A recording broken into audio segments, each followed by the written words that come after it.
एक गांव में जगदीश नाम का एक भोला किसान था जो अपनी बेवकूफी से हर बार अपनी फसल बर्बाद कर देता था।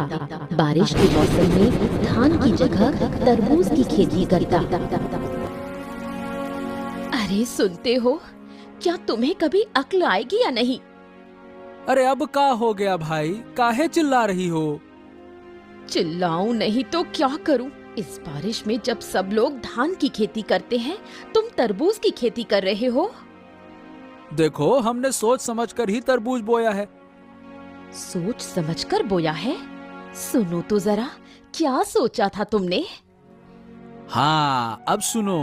बात ये है कि सब लोग जब धान की खेती कर रहे हैं तो ऐसे में तरबूज कम मिलेगा। तो हमने क्या सोचा कि अगर हम तरबूज लगाएंगे तो बढ़िया मुनाफा हो जाएगा। हाँ। तुम्हारा दिमाग खराब है क्या? बारिश में कभी तरबूज होता है? क्या बात कर रही हो? बारिश में तरबूज नहीं होता है क्या? अब मैं क्या कहूँ, तुम तो सब जानकर ही खेती करते हो ना। अरे ऐसे काहे कह रही हो? पहले बता दिया होता तो हम तरबूज लगाए नहीं करते। जगदीश की एक बेटी थी, नाम था दिव्या। दिव्या बहुत ही समझदार लड़की थी। वो गांव भर में घूम घूम कर लोगों की मदद करती थी। सुबह जब वो बुढ़िया के घर के सामने से गुजर रही थी तो देखा कि वो बुढ़िया रो रही है।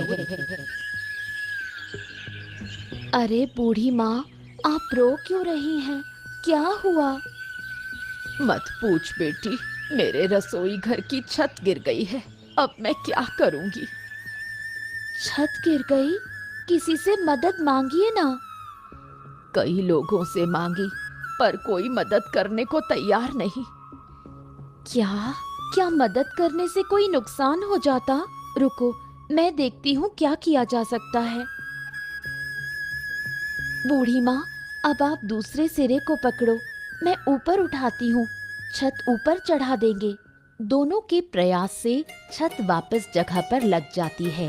बुढ़िया बहुत खुश हो जाती है। बेटी नहीं समझा।